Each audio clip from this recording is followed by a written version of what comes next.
Yeah, I think this should be okay. Cool. All right, so today I'll be interviewing Nate Hilton, the facility manager here at Carmichael Arena at UNC. I guess we can start by, what was an everyday like here? Well, with this arena, every day is a little bit different. So we have 4 home sports in Carmichael, the 2 primary sports being women's basketball and volleyball. They have their practices as well as their home competitions here. So the fall and winter are very busy every day, changing from volleyball practice in the morning to basketball practice in the afternoon, or vice versa. So me and my coworker Matt spend a lot of time on the court cleaning it, making sure it's good to go for the girls, and taping the lines for volleyball, taking down the nets, putting up the nets. And the other 2 sports we have are gymnastics and wrestling. So they have separate practice facilities, which is really helpful for us. But they have between probably 6 and 8 home competitions every year here. So those are pretty big setups as well. And Carmichael also houses a lot of offices. So we've got 6 or 8 different teams that have their head coaching and assistant coaches' offices in here. So there's always meetings going on to set up for, and just a variety of different things. So it sounds like you do a lot of like hands-on work. Do you kind of like oversee a staff, or is it just kind of like? It's sort of. It depends on the day. Again, it is a lot of hands-on stuff. It's primarily me and my coworker Matt Holliday, who actually, before he got here a couple years ago, he spent the last 12 or 13 years overseeing Reynolds Coliseum and Vaughn Towers over at NC State. So he is very good at what he does, and he helps me out a whole lot with the hands-on stuff, doing our big game day setups where we have to put out all the team benches and the scores table and the press row table and all that stuff. So then on game days, we do have a staff, an event management staff that comes in. So there's me as the facility manager, and there are 3 or 4 different event management directors that work the different various different sports that they're assigned. And then we kind of co-direct their staff of event managers and the security staff. So a lot of different people and a lot of different aspects of work go into not only just a regular day, but especially a game day. Like how do you like coordinate all that? Do you all use a lot of technology, or is it more like, I guess, like verbal communication? It is leading up to it. We have multiple meetings. It helps us a lot with how many different moving parts there are. For instance, for a game day, you've got the ticket office, you've got compliance, you've got concessions, housekeeping, facilities, event management, marketing. There's just a myriad of different groups that go into making game day happen. So the technology helps for kind of to get the wheels rolling with the planning, but then the face-to-face meeting, when we all kind of get in a room together and hash out what all the different responsibilities are for each game day and what different marketing schemes we have going on, and which visiting team it is that's coming in, and how their coaching staff is, and all sorts of different things like that. So I would say it is a good amount of technology that we rely on, but then without the face-to-face communication, it would be pretty difficult. We have to have that. All right, so I guess we could kind of discuss like your career path and how you got this job. And Sure. yeah. So for me, I got this job. People always say, it's not what you know, it's who you know. And Yeah, we hear that a lot. Yeah. And that's true to a certain extent. You certainly have to have a good head on your shoulders. What you know does matter. And but I got my job just out of the same context of that statement. So I was a pool manager in town here throughout my high school and college years, and the last 2 years that I worked there, I got to know the head of facilities here for the UNC athletic department, Mike Bunting. So I got to know his wife and his 2 little girls, and we got to be friends at the pool. He found out that I was in the sport management program at NC State, and my last semester of college he offered, which was really, really gracious of him, to let me job shadow him a couple times a week for the whole semester.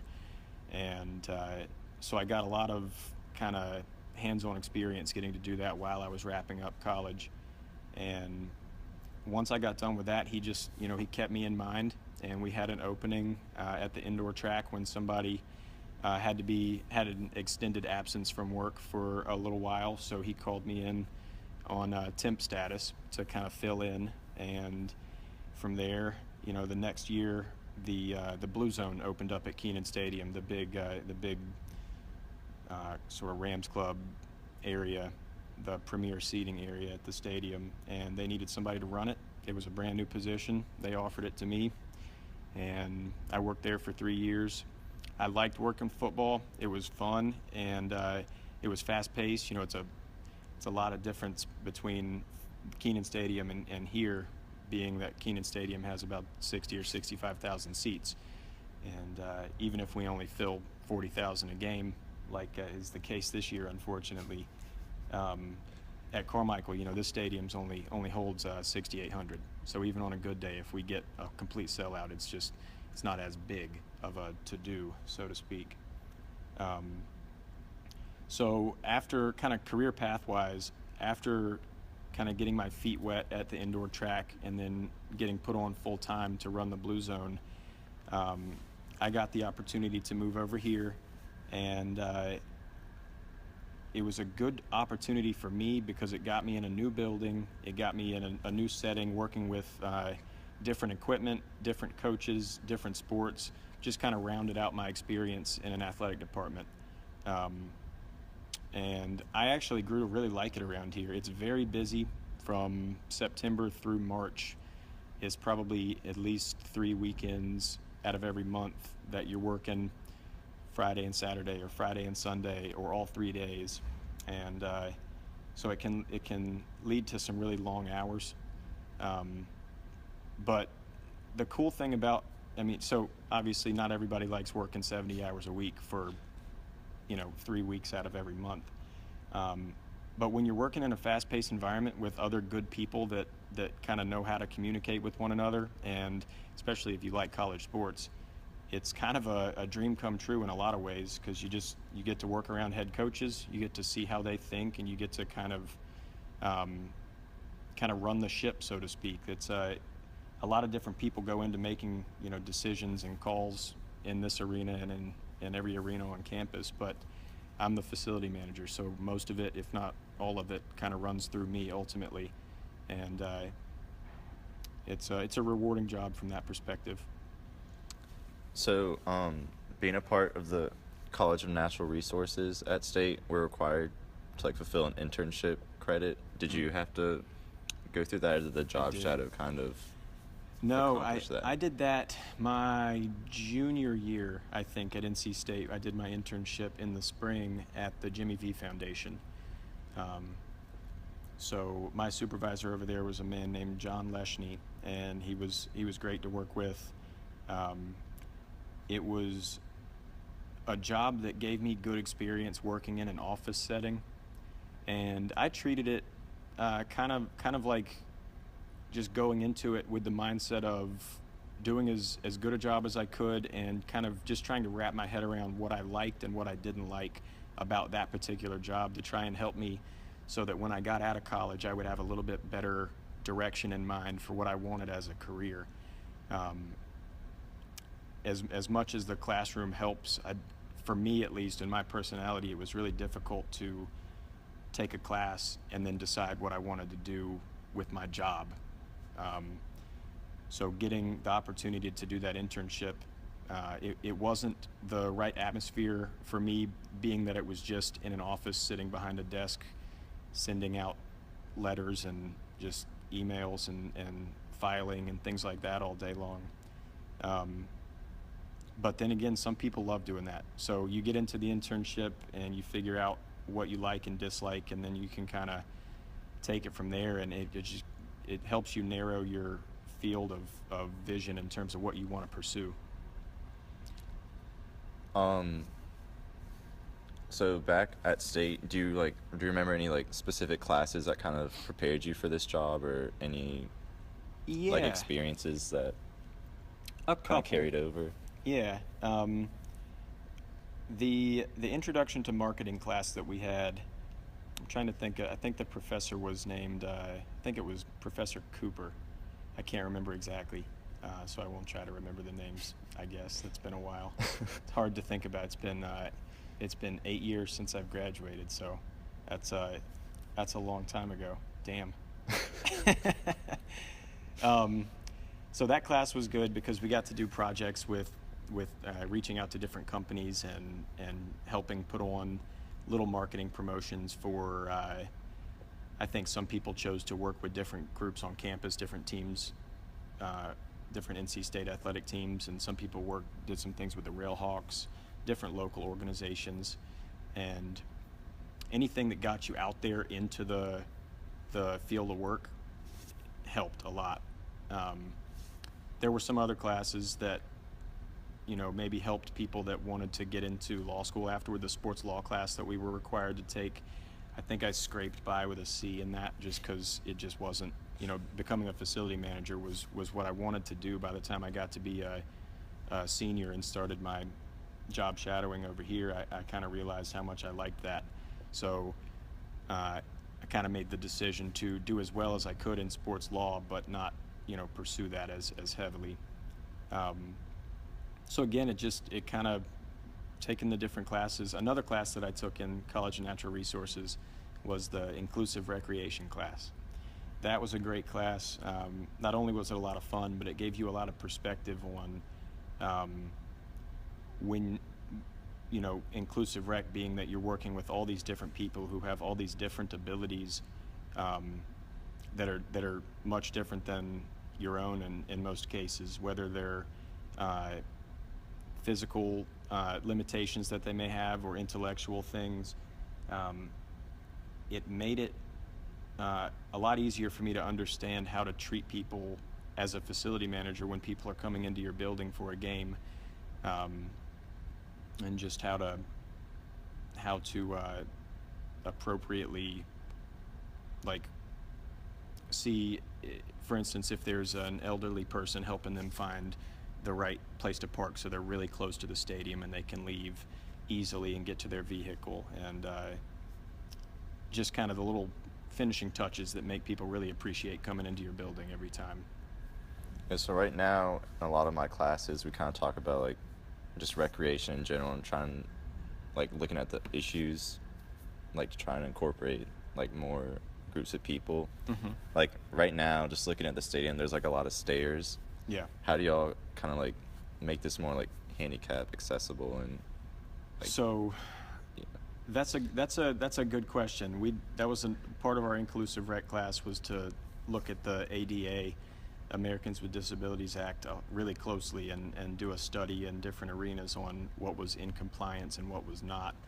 And so we have our handicap seating area at the top of the lower level here, so folks can come in the front door and then access this area through either portal C or D right here and just sit right down. We have folding chairs that we'll put out for companion seats, so if somebody is in a wheelchair, they can wheel right up to the railing there, and then whoever they're with can have a chair to sit next to them.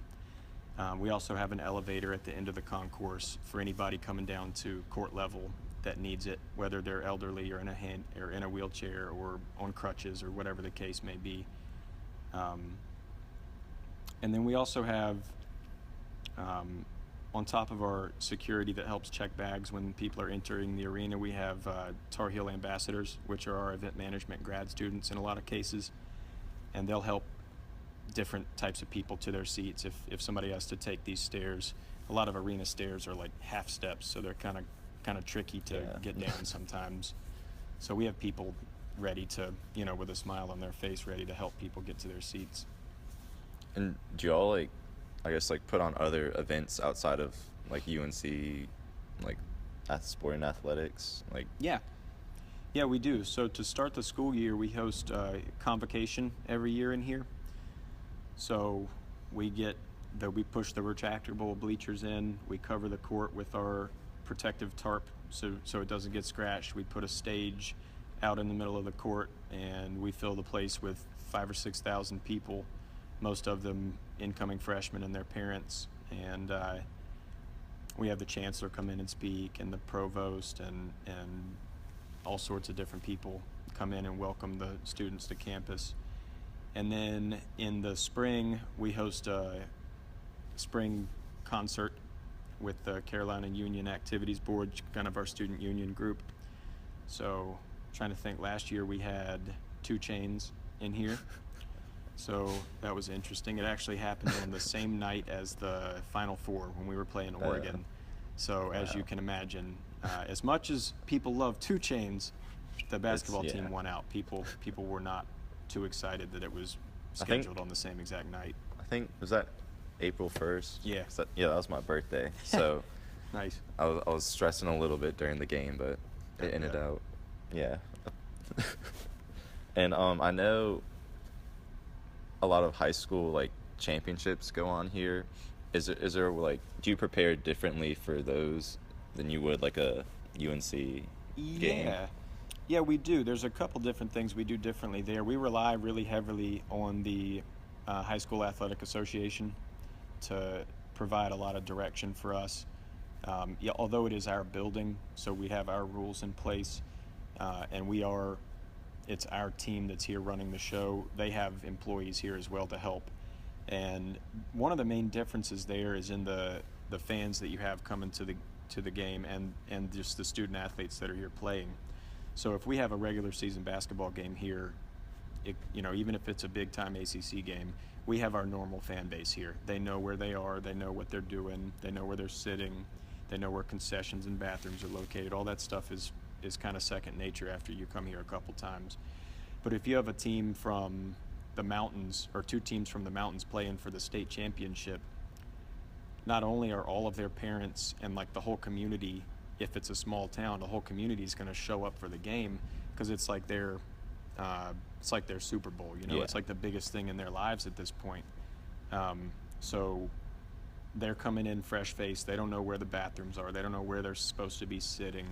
The teams don't know where their locker rooms are. It's a lot of cases it's the biggest arena that they've played in or the biggest arena that the coaches have coached in. So we just have to try to keep that in mind to not hold their hands or anything or not baby them, but just be mindful of that if they're getting stressed out, just to help them stay calm. And then on that note with the fans, with it being their Super Bowl, so to speak, we have to increase our security quite a bit because I think 2 years ago, high school basketball, we had a parent in the stands punch a kid on the court and get arrested immediately and taken out of the arena. And that does not happen at a gymnastics meet here. It's just a completely different feel. So you work for UNC. Do you get any like special benefits working for a university that you wouldn't get working elsewhere? Well, we get a fair amount of apparel, that's for sure. And it's all pretty much geared towards a lot of the polos that we get are to be worn on game day, just so that we're all looking, nice on game day and presenting ourselves nicely. Throughout the week, we might be wearing a t-shirt and shorts when we're doing some of our hands-on work. But, when the lights come on and the fans are in here, we need to be wearing our UNC apparel and trying to look as good as we can there. We get preference on tickets to basketball and football. They're not free, but they are a little bit cheaper. It's a discounted rate for employees, and if you're married with 6 kids, you get tickets for yourself, your spouse, and your 6 kids to every game. So that's a pretty sweet deal. I think I grew up around here, so I got lucky. I got to go to a lot of UNC Duke games growing up at the Dean Dome. And then ever since I've been working here, I think I've been to the last 7 or 8 UNC Duke showdowns, which some of them have been heartbreak, but some of them have been pretty fun, like last year. So other than that, there's not a ton of special perks, I wouldn't say. The apparel and the tickets are pretty sweet, though. Do you know if there's like a clear difference between like working at a public venue than like a private institution? I know that there is. I don't know specifically what they are because I've spent my whole career here. But some of it is that the state of North Carolina, along with each public institution's human resources department help determine your salary, and in some cases how many hours you're allowed to work. For instance, if you're a temporary worker here at a state university, either here or NC State, you can work 11 months out of the year, but then after that 11-month period is up, you have to take an entire month off before you can be put back on the payroll. It's my understanding that at a private institution, like Duke, for instance, or Wake Forest, or Elon, some local schools, they are privately funded, privately operated. Therefore, they can determine their salaries how they best, see fit. So that's probably the biggest difference, I would say, between the public and the private institutions. Back to like kind of you said you shadowed like the head, I guess, manager. Who are like is he like your only supervisor? Do you have to like report to different like I guess departments or the sort of like the job tree, so to speak, has Mike Bunting at the top. He's the associate athletic director in charge of facilities. Since that's the unit that I work for, I fall under that umbrella. Under him, there's 2 or 3 different people. There's my direct supervisor, Richie Grimsley, who's kind of his assistant, and he works mostly on the planning of new construction. So the big renovation we're doing for our indoor practice field for football, and he's heading that. And then we also have a couple other supervisors. We have sort of like an indoor supervisor and an outdoor supervisor. So somebody that helps maintain all of our indoor buildings, plumbing, electrical, HVAC, those types of things. And then our outdoor supervisor is sort of like the turf management expert here. So he and his crew have a really specialized knowledge of how to maintain a grass field, which most of our employees here came from the turf management program down the road in Raleigh. So they know their stuff down there. Let's see. So you kind of said, or do you have like a set hours, or is it just kind of like if there's an event you have to be there? Or it's both. It's dictated. So it's sort of, I'm a salaried employee, but I make overtime because of all the weekend and evening work that we do. My hours are 8 to 5, Monday through Friday, and then anything else that we have in this building, I'm here for it. So tomorrow morning we have women's basketball practice starting at 9:30. Then we have a volleyball match at 5. So we have Clemson volleyball coming in for a little hit around or a little 1-hour practice, and then we'll kind of get the game day stuff going. But that'll get me here about 8 or 8:30 in the morning, just so I can be here and make sure that everything's ready for basketball practice. And then I'll be here through the remainder of the day. We'll probably wrap things up 8 or 9 tomorrow night after the volleyball match is over. So. And then like, I guess what sort of responsibilities do you have? Do you have to like, do you oversee like the media coming in and like concessions and security, or is that delegated to someone else? I do. It's sort of like I would say it's more like loose oversight of that. So each little unit has their own manager, and then I'm the facility manager over all of that. So once we get going, for instance, me and the folks that work concessions, the Aramark concessions folks, Adrian is the person who's their manager. He has everything kind of under control there. So unless he needs something directly from me, we kind of let each other do our own things. Event management, they kind of do their own thing in terms of making sure the security people are on site when they're supposed to be. I work more on game day on just court level, making sure that the coaches have what they need. One of my favorite parts of this job actually is getting to work with the officials and with the visiting teams that come in.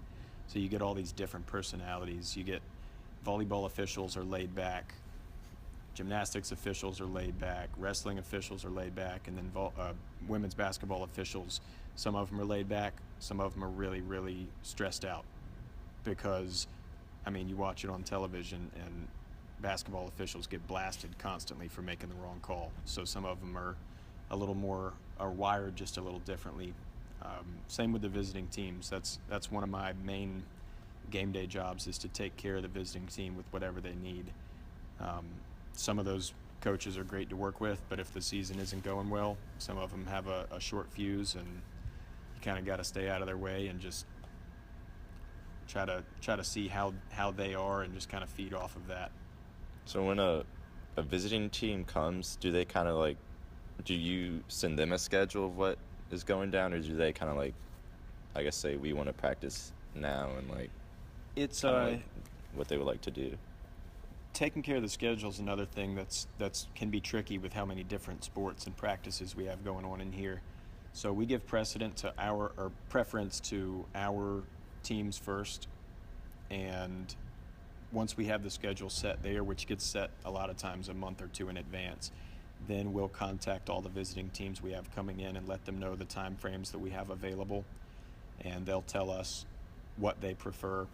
And sometimes we'll tell them, if you need something else, let us know, and we'll work with them. If we need to get off the court a half an hour earlier to help them out or something like that, it's normally not too big of a deal. We'll get it on the schedule and lock it in, and then they'll show up, and we'll be ready for them.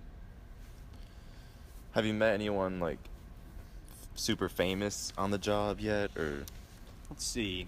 There's plenty of Carolina alumni that come back here.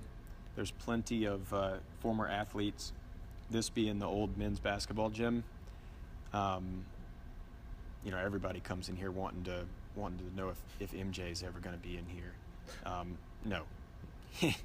Short answer, he is not. But some of the old guys he played with, Sam Perkins, Matt Daugherty, Brad Daugherty, some of those guys come back sort of often to just see the arena and relive some memories and things like that.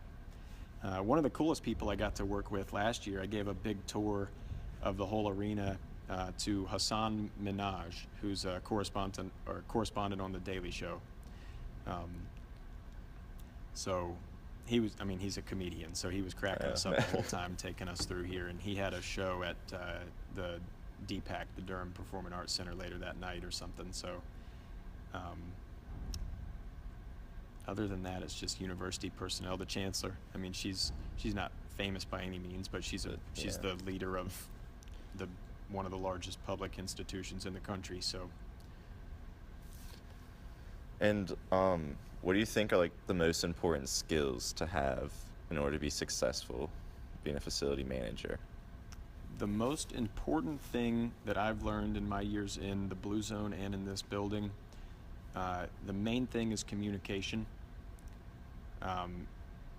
If somebody tells you they need something and you just kind of sit on that information for a few days instead of making sure it gets out to the proper people, then you're not doing your job, and it's going to come back to you at some point. So making sure that you're proactive in communicating everybody's needs is very, very important. That kind of leads into the scheduling aspect of a gym like this, where being upfront with the coaches and letting them know what you have available. I guess the way I look at it is kind of like staying ahead of the schedule, instead of getting to the day of something and surprising a coach with a schedule change.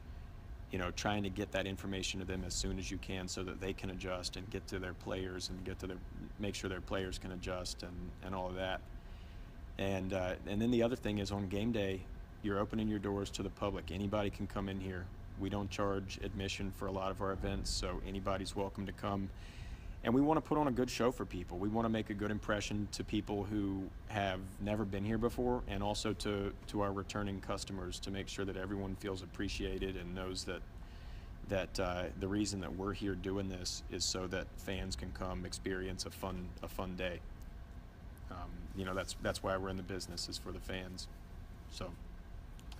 Do you recall like any like big like, I guess, failures, or like any time you've been like chewed out by a coach or too many someone important? Yeah. No, I'm kidding. It does happen though. You plan everything as best you can, and then when the lights come on and people start coming in, if something goes wrong, you got to be there. You got to be ready with with the backup plan, or would just do whatever you can. Sometimes you're scrambling to make it work. We've had it where in the middle of the first quarter of a basketball game, the scoreboard and the shot clocks all went out. And that was actually like my second game that I'd ever worked in here. And so I was sweating that one a little bit because I was fresh-faced. I didn't know exactly what was going on.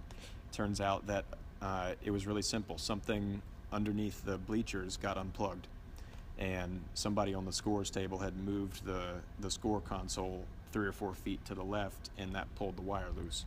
So once we found out what it was, it took 2 or 3 minutes, and we reattached it, and we got to play again. But after the game, being the facility manager, I had to go apologize to the officials and to the coaches, and they were happy that I was willing to come apologize, but they made it very clear that it should not happen like that again. And we've had shot clocks go out. I got a technical foul. I've never heard of a facility manager getting a technical foul before, but we didn't have our shot clock working right at tip-off one game. It just randomly stopped working, and so we cost our team 2 points. Before the jump ball even happened, we cost our team 2 points, and we got chewed out big time for that one. But you just make a note of it. You plan. You make sure that you have backup parts for all of your equipment, so that if something does go wrong, you can fix it really quickly, and you just you move on. And for like preparing for a game, like how early do you usually like get started to set everything up? If we can, for instance, today we don't have anything going on in here. We have a volleyball match tomorrow, so it allowed us the opportunity to get everything set today. The only thing we have to do is take the basketball goals off the court after practice tomorrow, and this is a great spot to be in. This weekend is really busy on campus, but for this building, it's pretty smooth. Most other game days, we have to set up the morning of the game. So we get in here about 7 or 7:30 and get all the courtside seats set up and the scores table. And if it's a volleyball match, we get the lines taped down on the court. And we normally get it done with 4 or 5 hours to go before anything happens. And that way it just gives us, as the facility people, it gives us some peace of mind so that if something comes up, we have time to address it. In one of my classes, we're kind of learning about like leadership styles and managerial styles. Do you have how do you like lead your staff? I would say me and the couple other people that we kind of lead together by example. Some of it is sort of like just delegating jobs to people, but most of it is leading by example. Trying to, I don't want to ask anybody to do anything that I wouldn't do myself. So, for instance, maintaining the facility. We have a housekeeping staff that comes in, and they do a great job of cleaning everything up. But if somebody spills popcorn down on the court somehow, and I'm right there, I'm going to clean that popcorn up so that the housekeeping staff doesn't think that I'm just sitting there looking at it, waiting for them to do it. Because it's all about fostering goodwill with all of your coworkers, regardless of whether it's the head coach all the way down to the housekeeping crew. Everybody has a vital role to play, and if you're not willing to pitch in, you're not going to succeed in a job like this. So definitely a hands-on leadership approach. Let's see if I touched on everything. I guess, do you have any future plans, or do you kind of like where you're at right now? Yeah, definitely have future plans. Well, both, I would say. I like where I'm at. I liked the Blue Zone when I was there. I was happy to get the opportunity to come here, and I've been here this is my 4th season now. It's great, but there's always, something to strive for. I'm 30 years old now. I've been in the department for going on 7 years this November, and so when you think about it, kind of like climbing the ladder or something like that, I'm nowhere near the top of the ladder. I'm still hungry to prove myself, and I don't know that I have a specific goal in mind for the next 5 years or for the next 10 years. I don't have any sort of really hungry aspirations to become an athletic director, but I do love working in college athletics, so I could see myself staying in college athletics, or I could see myself transitioning into something at the community level, like a Parks and Rec, city Parks and Rec department. And so you got your degree in sport management. Did Yep. you like consider going on to like get a master's degree, or is not like, I would say, like not necessary? Well, I did consider it. By the time I got to my final semester and I was offered the job or the opportunity to job shadow Mike over here, I kind of just ran with that. And really quickly that turned into a part-time job. And then after almost a year, like 10 months, that rolled into a full-time job for me. So if that had not happened, I would have really seriously considered doing the sports administration program here. A lot of my coworkers that are in the 25 to 35 age range all went through the sports administration program here at UNC, and they're better off for it. They come out of that program. It's a 2-year program, and the last year of it is doing an internship full-time in the department. And so it gives you really, really good hands-on experience. And then like we were talking about earlier with it being who you know, it gives you really great connections. So everybody that goes through the graduate program ends up meeting a lot of people, and the opportunities just unfold right in front of you. So I don't regret that I didn't go through the graduate school program, but if the opportunity didn't happen like it did for me, I would have definitely gone for that. Then do you have like any advice for me if I were to pursue a career in facility management? Any advice? I would say to say yes to opportunities if they're offered to you. Don't be shy. If you're in a group and somebody, one of the supervisors or teachers or somebody says, "Hey, is anybody available to do this?" Sorry, it's a Friday night type of a thing. But it's good experience. If you say yes to that, you never know where it might lead you. If you say no to it, you're saying no to that opportunity. So, and it really is funny how you just never know what is going to turn into a job or a career. I mean, I met somebody throwing footballs off the high dive at the pool I worked at, and it turned out to get me a job here. So the other thing is a lot of people don't understand this, and it's a really simple concept, but be consistent. Show up to work on time. Be ready to work when you show up, and even if you're in a bad mood, don't spread that out throughout your whole crew. If you're in a bad mood, just try to shake it off and get your work done, and let the people around you improve your mood, because people are going to feed off that one way or another. And then I guess my final question would be, if UNC was playing state, who do you cheer for? Oh boy, who's going to hear this? I'm assuming it's just my professor, so... Well, sorry for you, Professor. UNC all day, baby.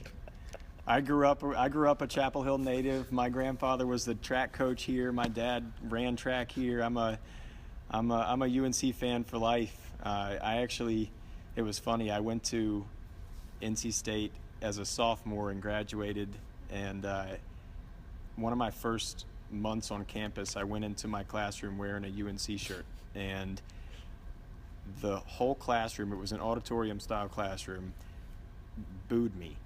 Everyone did. I came into class a little late, which was my fault, so I got booed, and I looked at the professor, and he just shook his head at me and he gave me that look like, "You did that to yourself, man. I can't help you here."